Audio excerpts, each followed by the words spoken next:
Hello friends, मैंने जो video upload किया था पहले, उसमें मैंने आप लोगों को प्लाज्मोडियम विवेक्स का न्यूट्रिशन तक पढ़ाया था और आज हम लोग उसी को कंटिन्यू करेंगे। तो फ्रेंड्स, आज हम लोग पढ़ने जा रहे हैं कि प्लाज्मोडियम विवेक्स का रिप्रोडक्शन कैसे होता है। तो प्लाज्मोडियम विवेक्स में रिप्रोडक्शन दो टाइप का होता है, एसेक्सुअल रिप्रोडक्शन और sexual reproduction. Asexual reproduction in man multiple fission, यानी कि एसेक्सुअल रिप्रोडक्शन मैन में मल्टीपल फिशन के थ्रू होता है। मल्टीपल फिशन यानी कि क्या होता है कि उसका जो न्यूक्लियस होता है वो बार बार डिवाइड करता है। इसको हम लोग कहते हैं साइजोगोनी। साइजोगोनी को कहते हैं कि जो है जब हमारा न्यूक्लियस जो होता है वो बार बार डिवाइड करता है तो उसको एक टर्म देते हैं जिसका नाम होता है साइजोगोनी।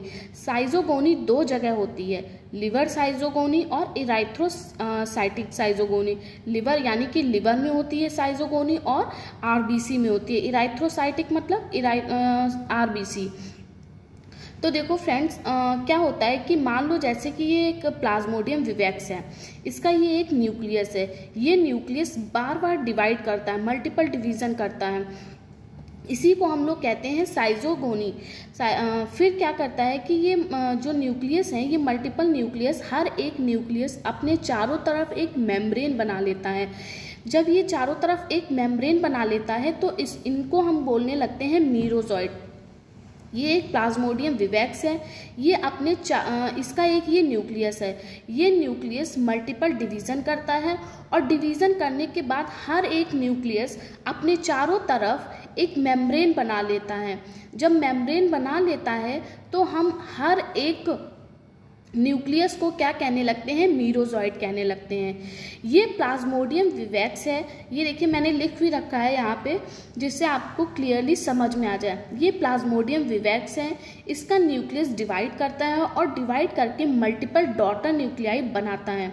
फिर ये मल्टीपल डॉटर न्यूक्लियाई के चारों तरफ जीव द्रव का जमाव हो जाता है और चारों तरफ एक लेयर बन जाती है। अब इनको मीरोजॉइड कहने लगते हैं। फिर आगे हम देखेंगे कि एसेक्सुअल रिप्रोडक्शन इन मैन में एसेक्सुअल रिप्रोडक्शन कैसे होता है। तो इसकी जो होती है 4 फेजेस होती हैं। फर्स्ट है प्री इराइथ्रोसाइटिक, फिर है इराइथ्रोसाइटिक, थर्ड है एक्सो इराइथ्रोसाइटिक एंड फोर्थ है पोस्ट इराइथ्रोसाइटिक। तो हम लोग देखेंगे कि एसेक्सुअल रिप्रोडक्शन ये मैन में कैसे होता है। पहले हम लोग पढ़ेंगे, फर्स्ट है प्री इराइथ्रोसाइटिक साइकिल। जब फीमेल एनाफिलीज मॉस्किटो किसी ह्यूमन को काटती है तो फीमेल मॉस्किटो से स्पोरोजॉइट उस ह्यूमन में चला जाता है और फिर स्पोरोजॉइट ह्यूमन में ब्लड के थ्रू लिवर में चला जाता है। जब फीमेल एनाफिलीज मॉस्किटो, ये देखिए, जब फीमेल एनाफिलीज मॉस्किटो किसी ह्यूमन को काटती है तो फीमेल मॉस्किटो से स्पोरोजॉइट उस ह्यूमन में चला जाता है और फिर स्पोरोजॉइट ह्यूमन में ब्लड के थ्रू यानी कि बहता हुआ लिवर में पहुंच जाता है और लिवर की सेल में पेनिट्रेट करके सेल के अंदर पहुंच जाता है और वहाँ स्पोरोजॉइट का एक न्यूक्लियस बार बार डिवाइड होकर मल्टी न्यूक्लिएट कंडीशन बनाता है। इस मल्टी न्यूक्लिएट कंडीशन को साइजोजॉइंट कहते हैं, जो कि हमने आपको पहले ही बता दिया था कि साइजोजॉइंट क्या होते हैं। अब लीवर में साइजोजॉइंट अब लीवर को जो साइजोजॉइंट होते हैं वो पूरी तरह डिस्ट्रॉय कर देते हैं, यानी अब बहुत सारे साइजोजॉइंट डिवाइड होकर क्रिप्टोमीरोजॉइट्स बनाते हैं। जब क्या होता है कि ये साइजोजॉइंट्स भी क्या होता है कि डिवाइड होने लगते हैं। जब ये साइजोजॉइंट्स डिवाइड हो जाते हैं तो हम उनको कहने लगते हैं क्रिप्टोमेरोजॉइट्स। लिवर में क्रिप्टोमेरोजॉइट्स नंबर में बहुत ज़्यादा होते हैं। लिवर में इनकी संख्या ज़्यादा होने से लिवर की सेल्स फट जाती हैं, तो ये क्रिप्टोमेरोजॉइट्स एक सेल से दूसरी सेल में रिलीज हो जाते हैं और फिर लीवर की न्यू सेल्स को इन्फेक्ट करने लगते हैं। अब फिर वही प्रोसेस स्टार्ट हो जाएगी, फिर से लिवर की न्यू सेल्स में साइजोजॉइंट बनेंगे, फिर साइजोजॉइंट डिवाइड करके मल्टी न्यूक्लियस कंडीशन बनाएंगे जिसको मेटा क्रिप्टोजॉइट्स कहते हैं। तो फिर से वही प्रोसेस होने लगेगी जो कि पहले हुई थी। ये देखिए आप लोग यहाँ पे देख सकते हैं कि मैंने इसको पूरा ऐसे फ्लो चार्ट में बना रखा है। Asexual cycle in man, pre erythrocytic cycle.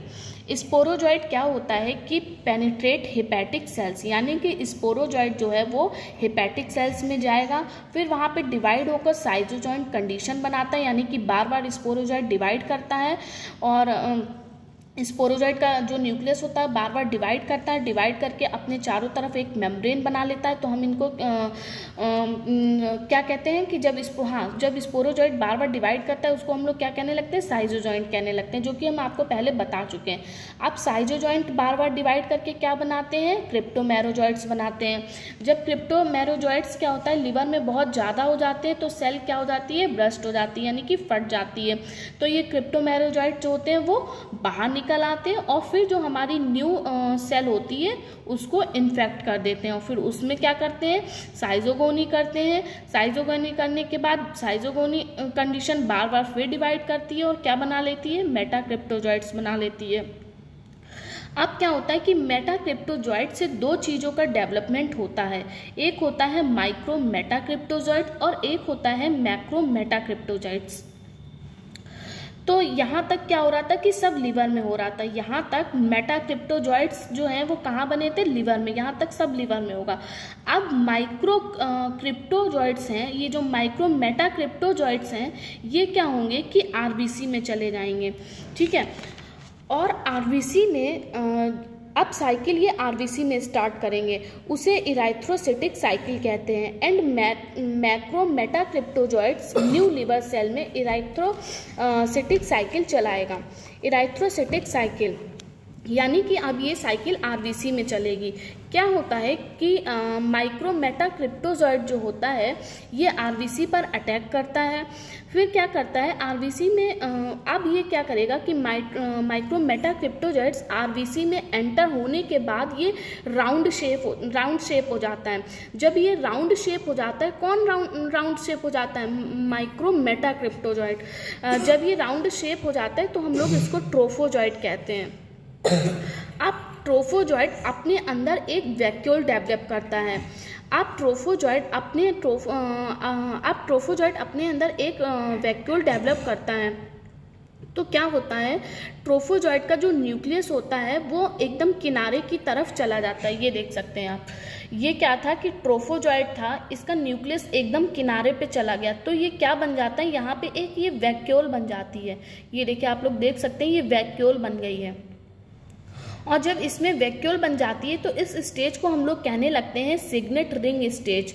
यही मैंने यहाँ पे लिख रखा है। अब ट्रोफोजॉइट अपने अंदर एक वैक्यूल डेवलप कर लेता है। वैक्यूल कैसे डेवलप होती है कि ट्रोफोजॉइट का न्यूक्लियस किनारे की तरफ चला जाता है। अब न्यूक्लियस जब किनारे की तरफ चला जाएगा तो वैक्यूल बन जाती है। तो जब वैक्यूल बन जाती है और न्यूक्लियस किनारे की तरफ चला जाता है, इस स्ट्रक्चर को हम लोग कहते हैं सिग्नेट रिंग स्टेज। अब क्या होता है कि अब ट्रोफोजॉइट आरबीसी से न्यूट्रिशन लेता है। अब क्या करेगा, ट्रोफोजॉइट आरबीसी से न्यूट्रिशन लेगा और तो अब हम ट्रोफोजॉइट को अमीबॉइड ट्रोफोजॉइट कहने लगते हैं। क्या होता है कि ये आरबीसी से न्यूट्रिशन लेता है और न्यूट्रिशन लेके क्या करता है, खूब खाता पीता है। जब खाता पीता है तो क्या करता है, एकदम हेल्दी सा हो जाता है। तो हम लोग इसको कहने लगते हैं अमीबॉइड ट्रोफोजॉइट। अब ये अमीबॉइड ट्रोफोजॉइट इसीलिए क्या होती है, एडल्ट स्टेज होती है, खूब खाता पीता है, बड़ा हो जाता है, तो हम लोग क्या कहते हैं, इसको अमीबॉइड ट्रोफोजॉइट कहते हैं।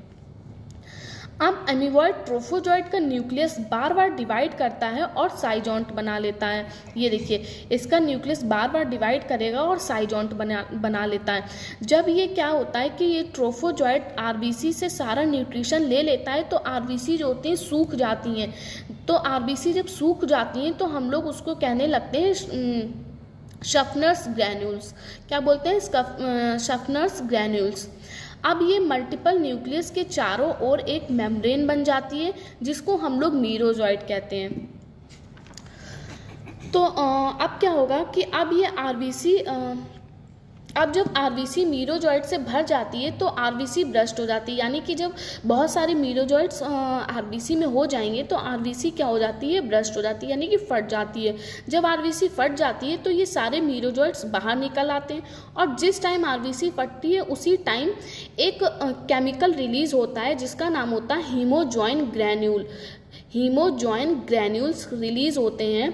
कब रिलीज होते हैं, जब आरबीसी फट जाती है। कब फटेगी, जब मीरोजॉइट्स बहुत सारे हो जाते हैं आरबीसी के अंदर, तब हमारी आरबीसी फट जाती है और एक केमिकल रिलीज करती है जिसका नाम होता है हीमोजॉइन ग्रैन्यूल्स। ये हीमोजॉइन ग्रैन्यूल्स रिलीज होने से व्यक्ति में कपकपी, हाई फीवर आ जाता है। ऐसे ही ये साइकिल बार बार चलती है और लास्ट वाले मीरोजॉइड जब बाहर निकलेंगे तो आरबीसी के फटने पर कुछ मीरोजॉइड दो टाइप के गैमेट्स बनाएंगे।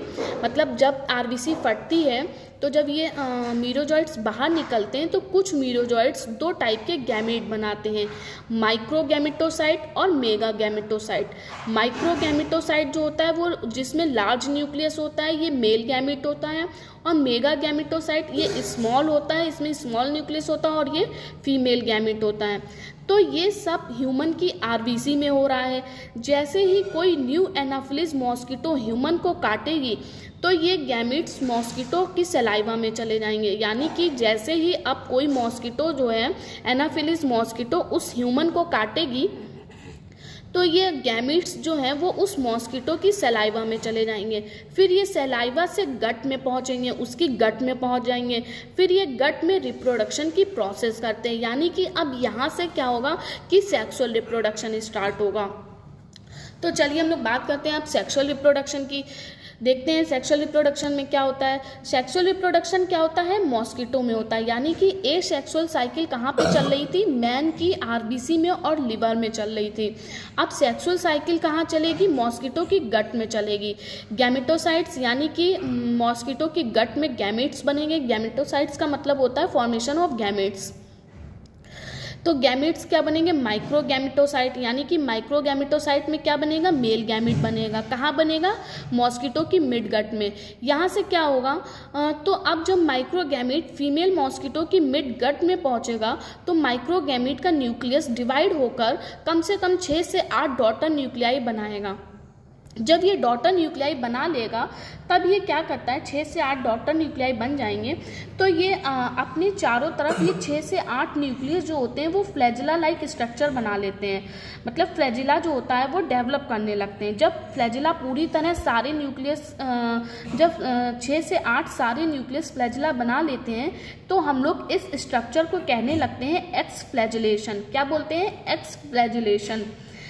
ये एक जो एक आपको दिख रहा है कि ये एक न्यूक्लियस जिसने फ्लैजिला बनाया हुआ है, इस एक फ्लैजिला वाले न्यूक्लियस को ही हम लोग क्या बोलते हैं, मेल गैमेट। क्या बोलते हैं, मेल गैमेट।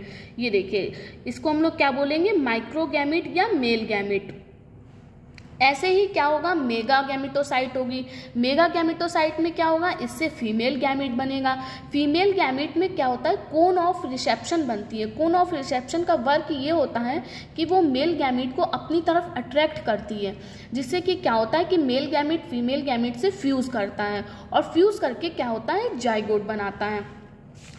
तो फिर जब जाइगोट बन जाएगा, ये देखिए यहाँ पे क्या हो गया, जाइगोट बन गया। जाइगोट से क्या होगा, अब यही जाइगोट जो है वो मोटाइल हो जाएगा। तो जब जाइगोट मोटाइल हो जाता है उसको हम लोग बोलने लगते हैं ऊकाइनाइट। क्या बोलते हैं, ऊकाइनाइट। किसको ऊकाइनाइट बोलते हैं, जब जाइगोट मोटाइल हो जाता है। अब क्या होता है, ये ऊकाइनाइट अपने चारों तरफ एक ऐसे मेम्ब्रेन बना लेता है जिसको हम लोग बोलते हैं सिस्ट या मेम्ब्रेन। तो जब ये मेम्ब्रेन बना लेता है तो हम लोग उसको बोलने लगते हैं oocyst। ठीक है, अब oocyst क्या होता है, ये अब मिडगट के बाहर आ जाएगा oocyst। अब oocyst में मियोसिस होगी जिसको हम लोग स्पोरोगोनी कहते हैं। फिर मियोसिस होने के बाद उसमें क्या होगा, पोस्ट जाइगोटिक मियोसिस होगी, यानी कि जाइगोट में मियोसिस हो रही है तो हम लोग क्या बोल रहे हैं इसको, post zygotic meiosis. Post zygotic meiosis होने के बाद में जब जाइगोट बार बार डिवाइड करेगा तो उससे क्या बनता है, स्पोरोजॉइट बनता है। अब ये स्पोरोजॉइट oocyst की सिस्ट वॉल को रप्चर कर देगा। जब ये रप्चर कर देगा तो स्पोरोजॉइट हीमोसिल में पहुंच जाएगा। फिर ये हीमोसिल से तैरते तैरते सैलिवरी ग्लैंड में पहुंच जाएगा। जब ये सैलिवरी ग्लैंड में पहुंच जाएगा, अब जब ये मच्छर जो है ये किसकी सैलिवरी ग्लैंड में पहुंचा था? मॉस्किटो की। जब ये मॉस्किटो किसी न्यू ह्यूमन को काटेगा तो ये क्या होगा कि फिर से स्पोरोजॉइट जो है वो उस न्यू ह्यूमन में पहुंच जाएगा और क्या कर देगा, उसको ये डिजीज़ कर देगा, यानी कि ये फिर से वहाँ पे ये साइकिल चलने लगेगी। तो ये था हम लोगों का सेक्सुअल रिप्रोडक्शन और एसेक्सुअल रिप्रोडक्शन। अब अगर हम लोग बात करें कि इससे कौन कौन सी डिजीज़ होती हैं, किससे? प्लाज्मोडियम विवैक्स से। तो एक तो होती है malaria disease. On the basis of completion of erythrocytic cycle, यानी कि आरबीसी में कौन कौन सी डिजीज़ होती हैं? एक होती है टर्शियन मलेरिया। इसमें क्या होता है कि फीवर जो होता है वो कम से कम 48 घंटे के बाद आता है। 48 घंटे के बाद इस डिजीज़ में फीवर आता है, जिसको हम लोग कहते हैं टर्शियन मलेरिया। टर्शियन मलेरिया भी जो होती है इसके कई टाइप्स हैं। एक है बेनिगन टर्शियन, ये होती है प्लाज्मोडियम विवैक्स से, ये लेस हार्मिंग होती है, यानी कि ज़्यादा इससे नुकसान कुछ नहीं होता है।